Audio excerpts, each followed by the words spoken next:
کیسے آقاؤں کا بندہ ہوں رضا، کیسے آقاؤں کا بندہ ہوں رضا، بول بالے میری سرکاروں کے، بول بالے میری سرکاروں کے، بول بالے میری سرکاروں کے، ذرے جھڑ کر تیری پیزاروں کے تاج سر بنتے۔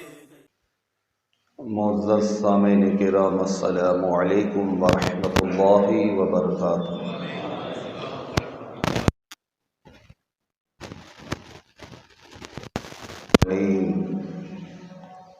والعاقبۃ للمتقین، والصلاة والسلام علی سید الانبیاء والمرسلین، اما بعد، اعوذ باللہ من الشیطان الرجیم، بسم اللہ الرحمن الرحیم۔ وَأَمَّا مَنْ خَافَ مَقَامَ رَبِّهِ وَنَهَى النَّفْسَ عَنِ الْهَوَىٰ فَإِنَّ الْجَنَّةَ هِيَ الْمَأْوَىٰ۔ صدق اللہ المولانا العظیم وصدق رسولہ النبی الامین المختار الکریم، ونحن علی ذلک لمن الشاہدین والشاکرین، والحمد للہ رب العالمین۔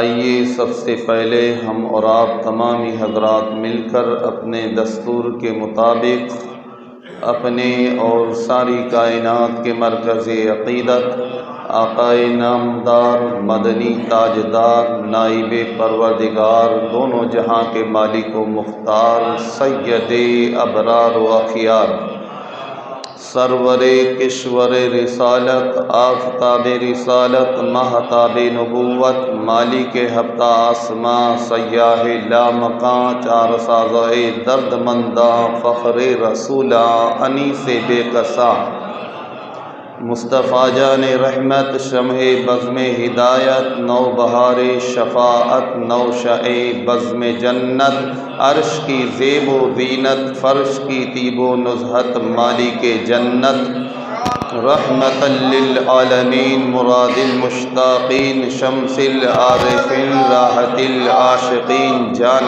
عالمین، طٰہٰ و یاسین، جناب احمدی مجتبیٰ محمد مصطفیٰ صلی اللہ تعالی علیہ وسلم کی بارگاہ بکس پناہ میں محبت کے ساتھ ہدیہ درود پاک پیش کریں اور پڑھیں۔ صلی اللہ علی النبی الامی وآلہ صلی اللہ علیہ وسلم، صلاۃ و سلام علیک یا رسول اللہ صلی اللہ تعالی علیہ وسلم۔ سامعین کرام، خطبہ کے بعد جس آیت کریمہ کی تلاوت کی گئی ہے، اللہ تبارک و تعالی نے اس آیت میں خوف خداوندی کے مرتبے کو بیان فرمایا ہے کہ اگر انسان کے دل میں اللہ تبارک و تعالی کا خوف پیدا ہو جائے صحیح معنی میں، اور انسان اپنے نفس کو نفسانی خواہشات سے بچا لے، حرام کاموں سے اپنے آپ کو روک لے، گناہوں سے اپنے آپ کو بچا لے، تو اس کا مرتبہ کیا ہے، اس کا بدلہ کیا ہے۔ اللہ تبارک و تعالیٰ کا ارشاد ہے، وَأَمَّا مَنْ خَافَ مَقَامَ رَبِّهِ وَنَهَى النَّفْسَ عَنِ الْهَوَىٰ۔ 30ویں پارے کی یہ آیت کریمہ ہے۔ اللہ فرماتا ہے کہ جو شخص اپنے رب کے حضور اب کہ اپنے رب کے سامنے کھڑا ہونے سے ڈر گیا، اپنے رب کے سامنے کھڑا ہونے سے ڈر گیا، یعنی جس انسان کے دل میں یہ خیال پیدا ہوا کہ جب میں قیامت کے دن اللہ تبارک و تعالیٰ کی بارگاہ میں کھڑا کیا جاؤں گا، اللہ تبارک و تعالیٰ کے سامنے مجھے پیش کیا جائے گا، اس وقت میں اللہ تبارک و تعالیٰ کو کیا جواب دوں گا، اپنے گناہوں کے بارے میں کیا جواب دوں گا؟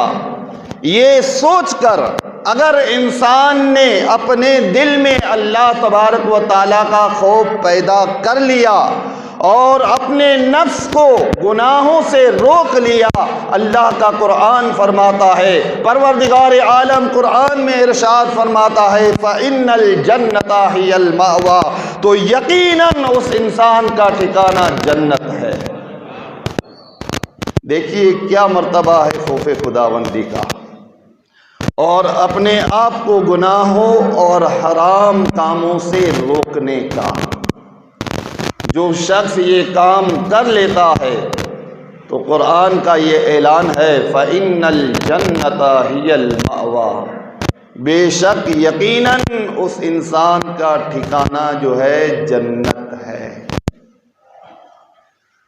تو ہمیں دنیا میں ایسے کام کرنا چاہیے، ایسے اعمال کو اختیار کرنا چاہیے جو ہمیں جنت کا حقدار بنائے اور جہنم سے بچائے۔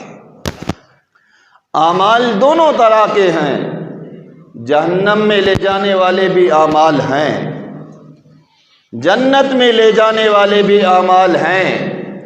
نماز نہ پڑھنا یہ عمل جہنم میں لے جانے والا ہے، اللہ و رسول کی نافرمانی کرنا، شراب پینا، جوا کھیلنا، چوری کرنا، جھوٹ بولنا، ظلم و جبر کرنا، یہ جہنم میں لے جانے والے اعمال ہیں۔ جنت میں لے جانے والے اعمال وقت پر نماز پڑھنا ہے، رمضان کے روزے رکھنا ہے، ظلم سے اپنے آپ کو بچانا ہے، شراب سے بچانا ہے، جوئے سے بچانا ہے، جھوٹ سے بچانا ہے، ہمیشہ سچ بولنے کی عادت بنانا ہے، یہ اعمال جو ہیں وہ جنت میں لے جانے والے ہیں۔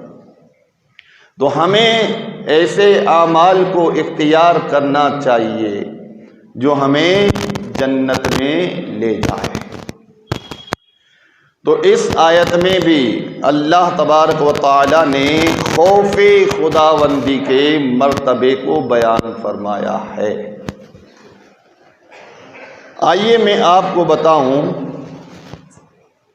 اگر کسی انسان کے دل میں صحیح معنی میں اللہ تبارک و تعالی کا خوف پیدا ہو جاتا ہے تو اللہ تبارک و تعالیٰ اس کو کس طرح سے بخش دیتا ہے، اس کے گناہوں کو اللہ تبارک و تعالیٰ کیسے معاف کر دیتا ہے۔ بخاری اور مسلم شریف کی حدیث پاک ہے، رسول اکرم صلی اللہ تعالی علیہ وسلم نے فرمایا کہ اگلی امتوں میں، ہم سے پہلے کی امتوں میں ایک ایسا مومن تھا کہ اس نے مرتے دم اپنی موت کے وقت اپنے بیٹوں کو وصیت کی کہ جب میں مر جاؤں تو میری لاش کو جلا دینا اور میری خاک کو جو ہے ہواؤں میں اڑا دینا، کچھ خاک کو دریاؤں میں ڈال دینا۔ وصیت یہ کی اس نے کہ میری لاش کو جلا دینا اور راکھ کو ہواؤں میں اڑا دینا۔ چنانچہ جو ہے بیٹوں نے باپ کی وصیت پر عمل کیا، اس کی لاش کو جلا دیا گیا اور راکھ کو جو ہے ہواؤں میں اور دریاؤں میں ڈال دیا گیا۔ چنانچہ اس انسان نے اپنی عقل سے یہ سوچا تھا کہ اگر میری لاش کو جلا دیا جائے گا، راکھ کو اڑا دیا جائے گا، تو میں اللہ تبارک و تعالیٰ کی بارگاہ میں حاضر ہونے سے بچ جاؤں گا۔ لیکن ایسا ہوا نہیں۔ اللہ تبارک و تعالیٰ نے اس کے جسم کے تمام ذرات کو جمع فرمایا اور اسے اپنی بارگاہ میں کھڑا کر دیا، اور اللہ تبارک و تعالیٰ نے پوچھا کہ اے میرے بندے بتا، تو نے ایسی وصیت کیوں کی تھی کہ میری لاش کو جلا دینا اور راکھ کو جو ہے ہواؤں میں اڑا دینا؟ تو وہ بندہ عرض کرے گا، اے پروردگار عالم، تو اچھی طرح سے جانتا ہے میں نے یہ صرف تیرے خوف کی وجہ سے کیا تھا۔ میں نے اپنی ناقص عقل سے یہ سمجھا تھا کہ اگر میری لاش کو جلا دیا جائے گا تو تیری بارگاہ میں حاضر ہونے سے بچ جاؤں گا، لیکن ایسا نہیں ہوا۔ اللہ تبارک و تعالیٰ اس وقت ارشاد فرمائے گا کہ اے میرے بندے، یقیناً تو نے جو ہے یہ کام میرے خوف ہی کی وجہ سے کیا تھا۔ رب العالمین کا دریائے رحمت جوش میں آئے گا، ارشاد خداوندی ہوگا، اے میرے بندے جا، میں نے تجھے اسی خوف خداوندی کی وجہ سے بخش دیا۔ دیکھیے وہ شخص کیسے بخشا گیا۔ اس لیے بخشا گیا کہ اس کے دل میں اللہ تبارک و تعالیٰ کا خوف پیدا ہوا۔ تو یقین جانیے خوف خداوندی کا بہت بڑا مرتبہ ہے، لیکن صحیح معنوں میں اللہ تبارک و تعالیٰ کا خوف ہمارے دلوں میں پیدا ہونا چاہیے۔ حضرت حجت الاسلام امام محمد غزالی رحمۃ اللہ تعالی علیہ اپنی کتاب منہاج العابدین میں تصوف کے 4 درجات کا ذکر کرتے ہوئے ارشاد فرماتے ہیں، الناس کلہم موتا الا العلماء۔ امام غزالی فرماتے ہیں کہ تمام لوگ مرے ہوئے ہیں، تمام لوگ مرے ہوئے ہیں، تو زندہ کون ہے؟ تو فرماتے ہیں الا العلماء، جو عالم دین ہے، جن کے پاس شریعت کا علم ہے، دین اور مذہب کی تعلیم ہے، جس کے سینے میں علم نبوت کی روح ہے، امام غزالی فرماتے ہیں وہ زندہ ہے۔ یعنی جو عالم ہے وہ زندہ ہے، جاہل ہے وہ مردہ ہے۔ الناس کلہم موتا الا العلماء، تمام لوگ مرے ہوئے ہیں، زندہ صرف وہی ہیں جن کے پاس علم ہے۔ پھر فرماتے ہیں والعلماء کلہم نیام الا العاملین۔ سبحان اللہ۔ فرماتے ہیں کہ علماء اگرچہ زندہ ہیں، علماء اگرچہ زندہ ہیں، مگر سب کے سب سو رہے ہیں، سب کے سب سو رہے ہیں۔ تو جاگتے کون علماء ہیں؟ بیدار کون علماء ہے؟ کن علماء کو بیدار مانا جائے گا؟ جاگنے والا عالم کس کو مانا جائے گا؟ تو فرماتے ہیں الا العاملین، جو علماء اپنے علم پر عمل کرتے ہیں وہ جاگنے والے ہیں، وہ جو ہیں بیدار ہیں، وہ سو نہیں رہے ہیں۔ تو معلوم ہوا اگر انسان کے پاس علم ہو اور عمل نہ ہو تو وہ علم اسے کوئی فائدہ نہیں دے گا۔ علم فائدہ اسی وقت انسان کو دیتا ہے کہ جب علم پر عمل کیا جاتا ہے، علم سے اپنے دین کی جو ہے پرورش کی جاتی ہے۔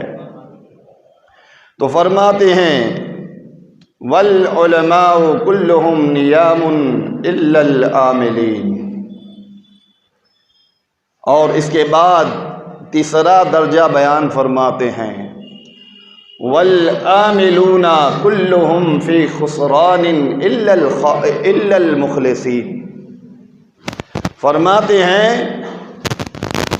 کہ علم کے ساتھ علم پر عمل رکھنے والے بھی، عمل کرنے والے بھی جو ہے سب کے سب نقصان میں ہیں، سب کے سب خسارے میں ہیں، گھاٹے میں ہیں۔ نقصان سے باہر وہی ہے، نقصان سے نجات پانے والا وہی ہے جس کے پاس علم بھی ہے، عمل بھی ہے اور اس کے ساتھ ساتھ اخلاص بھی موجود ہے، یعنی عمل وہ صرف خاص اللہ تبارک و تعالیٰ کی رضا کے لیے کرتا ہے۔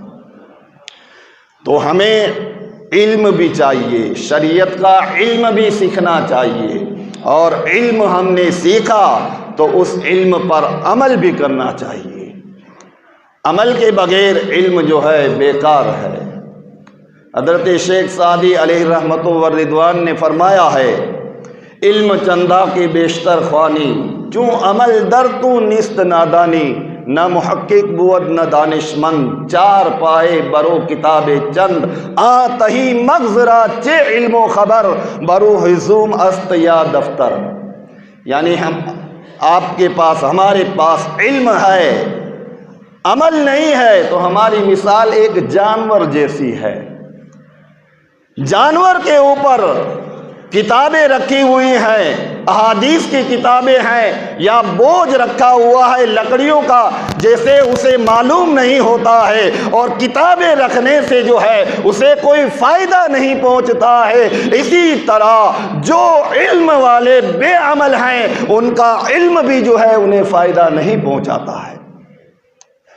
تو علم پر عمل کرنا بھی ضروری ہے، اور عمل کے اندر اخلاص بھی ضروری ہے۔ آخری درجہ فرماتے ہیں بیان، والمخلصون كلهم على خطر الا الخائفين۔ حضرت امام غزالی رحمۃ اللہ تعالی علیہ فرماتے ہیں کہ اپنے علم پر عمل کرنے والے، عمل کے اندر اخلاص رکھنے والے بھی جو ہے سب کے سب خطرے میں ہیں، سب کے سب جو ہے گھاٹے میں ہیں۔ خطرے سے باہر وہی شخص ہے، فرماتے ہیں کہ جس کے پاس علم بھی ہو، عمل بھی ہو، اخلاص بھی ہو، اس کے باوجود وہ اللہ تبارک و تعالیٰ سے ڈرتا ہے۔ انسان کے پاس علم بھی ہو، عمل بھی ہو، اخلاص بھی ہو، اس کے باوجود وہ اللہ تبارک و تعالیٰ سے ڈرتا رہے، ہمیشہ اپنے دل میں خوف خداوندی رکھے، وہی انسان جو ہے دنیا اور آخرت میں کامیاب ہے۔ تو ہمارے پاس تو علم بھی نہیں ہے، عمل بھی نہیں ہے، اخلاص نام کی کوئی چیز نہیں ہے، اس کے باوجود ہمارے دلوں میں اللہ تبارک و تعالیٰ کا خوف نہیں ہے۔ تو یاد رکھیے، دل میں اللہ تبارک و تعالیٰ کا خوف پیدا کرنا بہت ضروری ہے۔ ہمارے بزرگان دین، اسلاف کرام، اللہ کے رسول کے صحابہ ہمیشہ اللہ تبارک و تعالیٰ سے ڈرتے رہتے تھے۔ امیر المؤمنین خلیفہ دوم حضرت سیدنا فاروق اعظم رضی اللہ تبارک و تعالی عنہ، آپ کے بارے میں امام غزالی رحمۃ اللہ تعالی علیہ نے لکھا ہے کہ حضرت فاروق اعظم رضی اللہ تبارک و تعالی عنہ کے خوف خداوندی کا یہ عالم تھا۔ حالانکہ فاروق اعظم رضی اللہ تبارک و تعالیٰ عنہ کی مکمل زندگی اللہ تبارک و تعالیٰ کی عبادت میں، دین اور مذہب کی تبلیغ میں گزری ہے، اللہ کے رسول صلی اللہ علیہ وسلم کی سنتوں پر عمل کرنے میں گزری ہے، لیکن اس کے باوجود خوف خداوندی کا یہ عالم تھا۔ فرماتے ہیں کہ امیر المؤمنین فاروق اعظم رضی اللہ تبارک و تعالی عنہ جب قرآن کی آیت آپ سنتے، آپ کو اللہ کا کلام سنایا جاتا تو خوف خداوندی کی وجہ سے آپ بے ہوش ہو جایا کرتے تھے۔ سوچئے کتنا خوف ہے۔ ایک مرتبہ امیر المؤمنین فاروق اعظم رضی اللہ تبارک و تعالی عنہ نے ایک